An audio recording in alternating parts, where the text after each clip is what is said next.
Hello and welcome back to another episode of Dungeoneers Tavern. I apologize for a week delay, but it's just a week out of the many years that we live. Here with me today, I got the amazing Dark Crazy and Martin Legations once again. Say hello, everybody. Hello. Hi. Alrighty, today we're going to be talking about everything that you might need to create a cool and awesome, amazing adventure for your players to participate in. So I'm going to start this off. One thing that I've found as through my many years of DMing and the many games I have DM'd, to create an adventure that your players will want to be a part of, it'll have to at least involve some common goal that everyone in the party has. The rogue, they want to get rich, so if your adventure is about taking down an evil king, then maybe some assassin guild has a high pay for their head. They'll get paid a lot. Maybe the paladin wants the prosperity of good to spread across the land. Taking down an evil king could very much do that, and maybe take the place with a much better leader. You know, there's many things that you can do with your campaign to sort of narrow the focus of the players, or you can go the easy route. Let's go back to the edgy rogue idea, because we all know every rogue's backstory involves family died. Well, what if the main villain is the one that killed the rogue's family? There you go. Anyone got any input? I have an input. I would just like to say that if you really want your party to want to kill a villain, just have the villain piss him off by killing their friend earlier or stealing their cool magic item or something. But also, if an adventure, you have a reward like, oh yeah, this is the tomb of the guy with the Ring of Three Wishes, the party's gonna want that Ring of Three Wishes. And they won't take kindly if you say there's no Ring of Three Wishes in there, but they will have a hell of a time getting through that dungeon for the treasure. Treasure is an amazing motivator. It's also sometimes an amazing motivator for players just to get XP. But if your player's just going through the dungeon because that's how they get XP, that's less fun for them. Because they'd be leveling up just the same if they had an adventure that gave them something besides XP. Like treasure. Or revenge. Revengeance against a guy. Like I don't know, the evil king, who also happens to have a Ring of Three Wishes. Or better yet, with that Ring of Three Wishes scenario, let's say the party goes to the end of the dungeon, the Ring of Three Wishes isn't there because the BBEG stole it, knowing that the party wanted it, but also he wanted it because it's a Ring of Three Wishes. Who wouldn't want that? Yeah.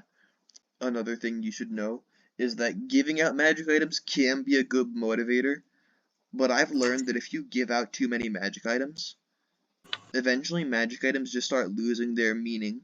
Like if you throw out a +3 glaive and a +3 longbow and a +3 ascendant dragon's wrath weapon, your players are eventually gonna be like, at the first time they're gonna be like, oh yay, a +3 weapon, how amazing. But then when they have their 5th +3 weapon, or 5th robe of the Archmagi, they're gonna be like, oh wow, I'm out of attunement slots. This is so amazing. I'm so glad we got more treasure. They wouldn't even be doing that. They'd already be signing up to sell it on fantasy eBay. Yeah. Also, just a personal thing, I as a DM do not find +1, +2, +3 magic weapons to be good treasure. If your players just get a sword that helps them hit slightly more accurately and deal slightly more damage, that's a lot more boring than a ring that lets them fly or go to the abyss and be there at whenever they want. A two-way portal to the abyss is much more fun than a sword that hits slightly harder. Swords that hit slightly harder are boring even as magic weapons to give out. Like, why would you give out the sword that hits slightly harder when you can give out the Frost brand, the sword of ice that can extinguish flames and deal cold damage, or the flame tongue? But those are both they're more fun than and better treasure at the end of an adventure than just the sword that does damage. I'd like to make a quick note here, if y'all don't mind. Okay. Yeah. While a +1 sword might not be as cool as the Frost brand, a +1 sword is a lot more balanced. You mostly give out like +1, even +2 weapons at early to mid levels when people aren't getting super, because it doesn't make sense. Oh, here you can have one of the most Okay. powerful swords in existence, Okay, and yeah, you're I know what you're saying, level but 5. also it's the same rarity as a +2 sword. They're both equally powerful, but the Frost brand is much cooler. If you want Well, to if give you're out going to determine power, low level but cool magic weapons, I recommend Weapons of Warning. Those are fun, unless you have too many stealth monsters. But I think they're still fun because advantage on initiative rolls and shit. There are a bunch of lower level magic weapons. I just like the Frost brand. I think it's cool. But generally, my point I know what your point is. The point But is that even if it's more boring, it is more balanced than here. You get an extra D8, 1d8 +2, so yeah, you get an extra 6 to 7 damage on average to each of your attacks. But that's not the point. The point is that the extra cold damage is The just point is cooler than sometimes if it you want were more balanced weapons. This is not the point of this video. the point of this is that I'm saying that if you want to make treasure appealing to your players, it needs to be cool.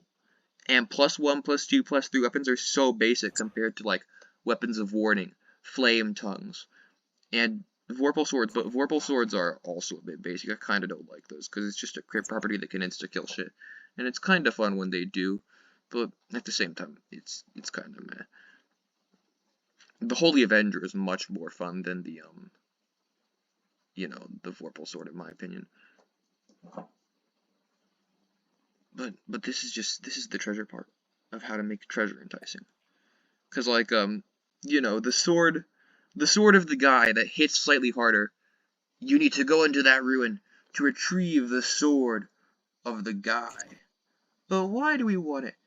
Cause it gives you a slightly harder chance at hitting and better damage, very slightly because it's slightly sharper than normal, is so much more boring compared to you need to go into the tomb of the Frost King to get the sword of ice that can freeze stuff. You see what I'm saying? You don't want yeah, slightly that sharp sword. if the players like, just I guess a way to put it would be are ready for that level of power to say, because Yeah, exactly. there's a reason, at least for me, that I start my players off level 3 to 5 of just about. Because things really don't start kicking off until around those levels anyway. Agreed. But Yeah. there are games that start at level 1, and and it's good to try and, like, I guess, appreciate your early game stuff. That's why something I've been doing recently is when you start off, I try to keep you there for a little while so you kind of get that utilized mind. Use what you have, even if it's not a lot type of mind, so that whenever you get the bigger stuff, you're thinking even more improvised mind. Because let's face it, not every player has the mindset of a min-maxer. Yeah. Yes. But if your player does have the mindset of a min-maxer, then maybe getting XP will be enough of a motivator for them because they got to get those level ups for their Okay. But yeah, sometimes you just gotta pace it with the player group. Next thing I Yes. want to say that could create a good adventure: consistency with the villain. True. Like, if your villain just throws everything they have, it just doesn't feel like this villain is grand. Sure, yeah, they have a few pit fiends at their disposal, and those are pretty grand, but if they're also throwing air elementals and just stuff that really doesn't fit with whatever the villain is. It just feels lazy almost. However, sometimes you can add like really interesting monsters to a villain's arsenal and come up with a good reason why they had them. Because throwing the exact same kind of monsters at your player over and over and over again isn't going to be as fun as if you have a good variety to toss at them. Like, if you're fighting every single type of devil in order from lowest ranking to highest ranking, I mean, sure, yeah, you've killed every devil. How fun. Because the BBEG loves devils. But, sometimes, maybe the BBEG has made deals with the Ifrit, too. So they have, like, salamanders, Ifrit, fire elementals serving them, too. Sometimes the BBEG will just dabble in necromancy a bit. The thing is, most BBEGs are gonna take any help they can get.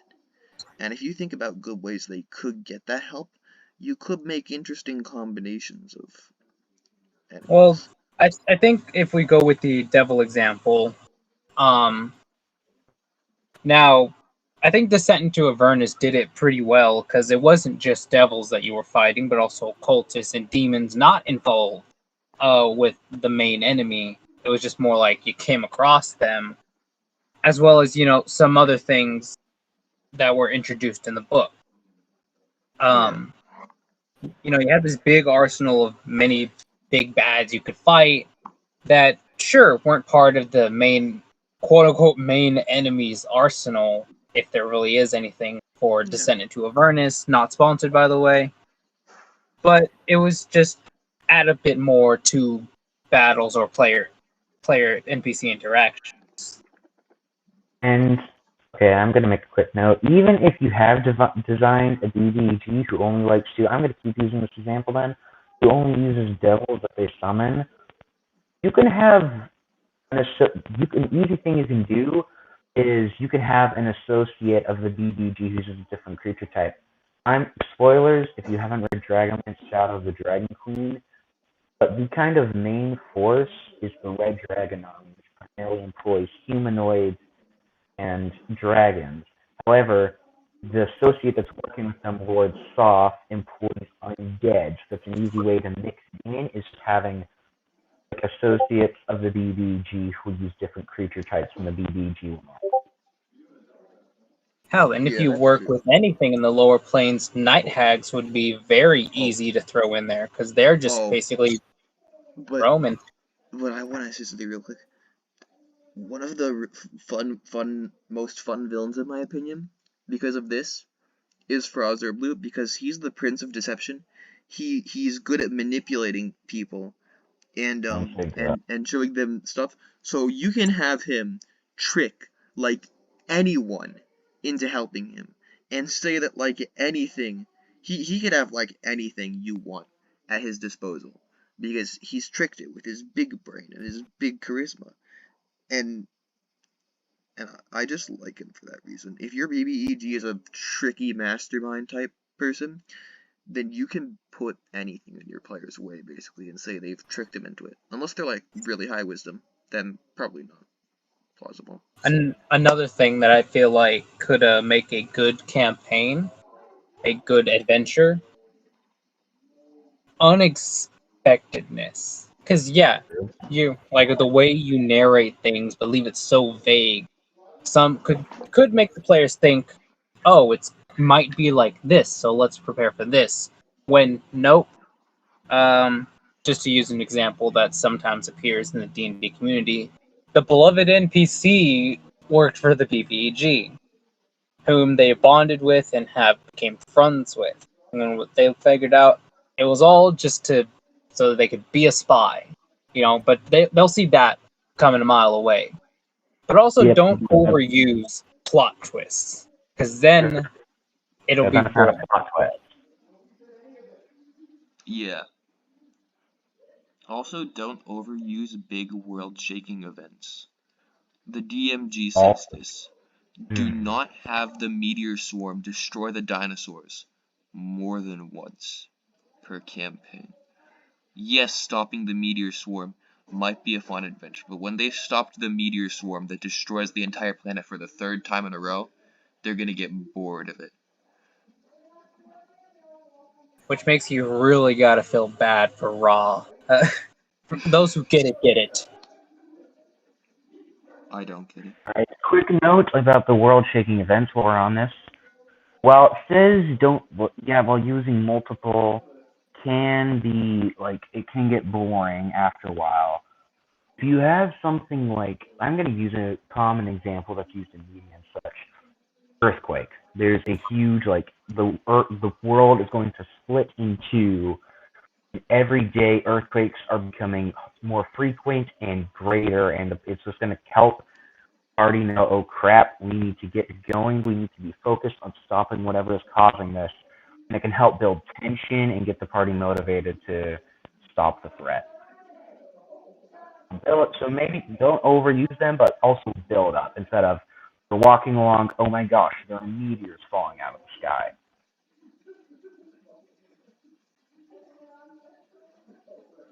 Oh my god. Yes. That.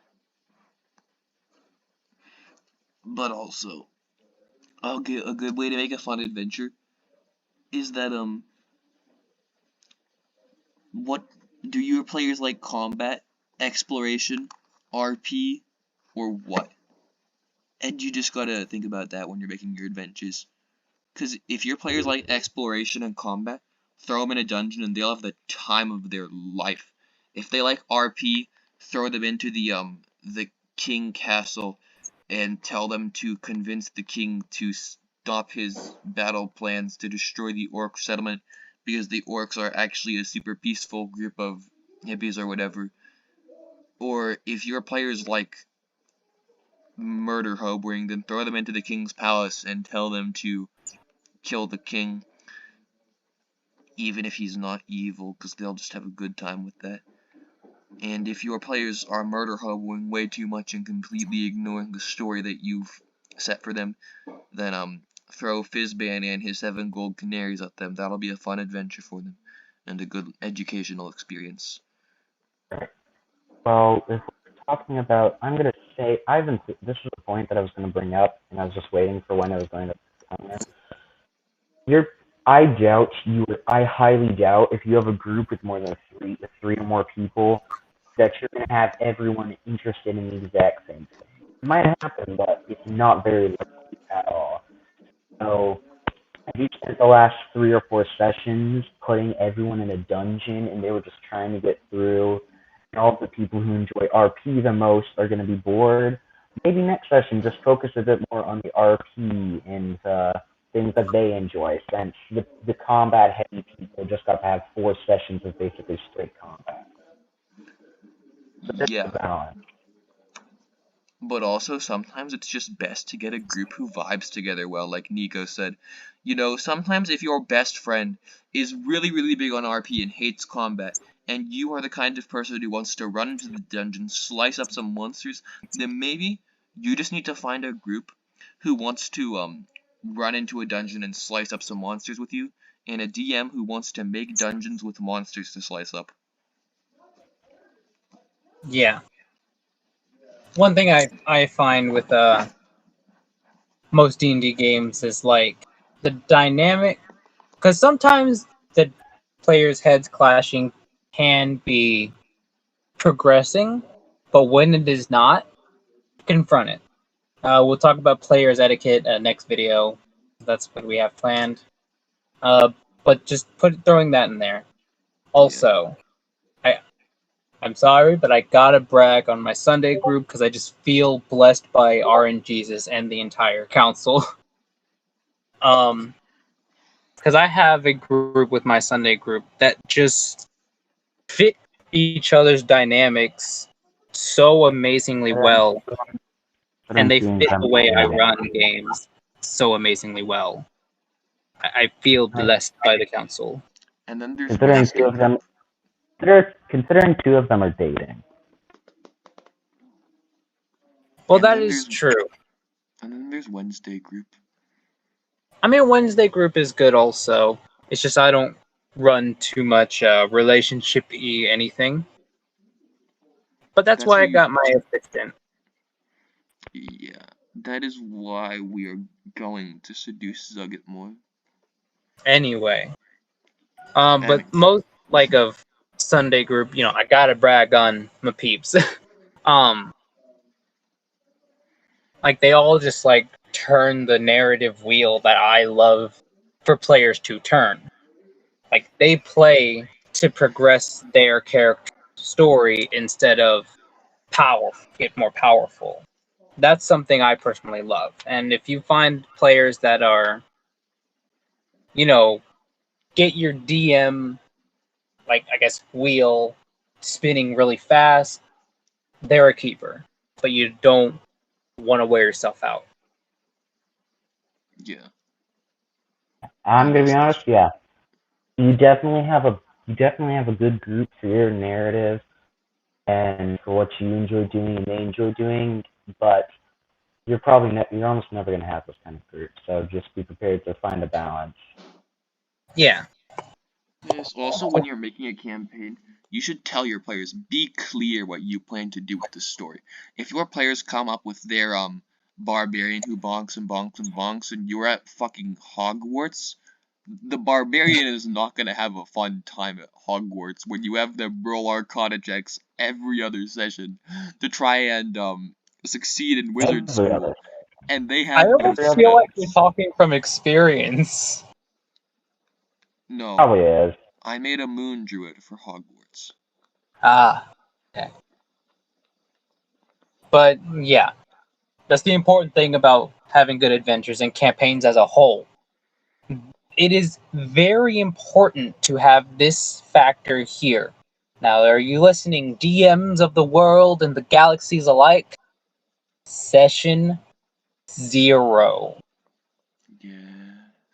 It is very important. Now, session 0 can be anything from running a game, seeing how the dynamic works, and then talking it all out, or you lay down the rules, trigger warnings, and if anyone else has any trigger warnings, let everyone know so that we are all in the know. Yes. Generally, most of DMing just comes down to making sure your friends have fun. Yeah, Yeah. So session We zero, should.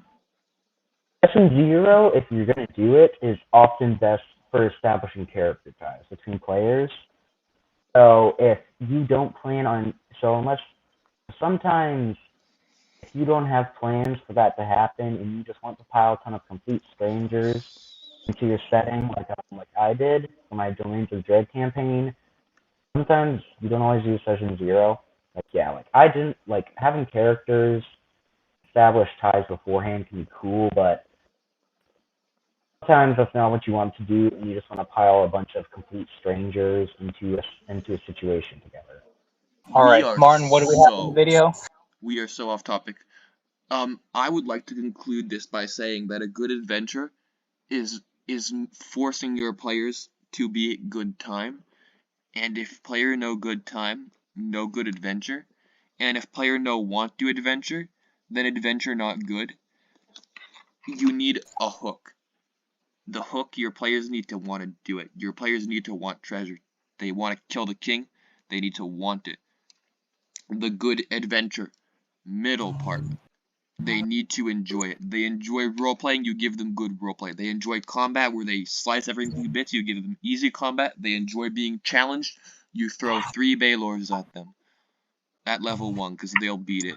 Any level 1 party could beat 3 Baylors, really. Um, and then end needs to be satisfying. Needs to either leave things unresolved or cliffhanger. Resolved. They gain the super powerful ice sword of the Ice King. Unresolved. The ice sword has been stolen by the evil king, and they need to pursue him in their next quest to get the ice sword and beat him at the end of the battle while he's wielding the ice sword to steal it once and for all. And then they have the ice sword. Beginning, they want to do it. Middle, they have fun doing it. End, satisfying to conclusion to doing it.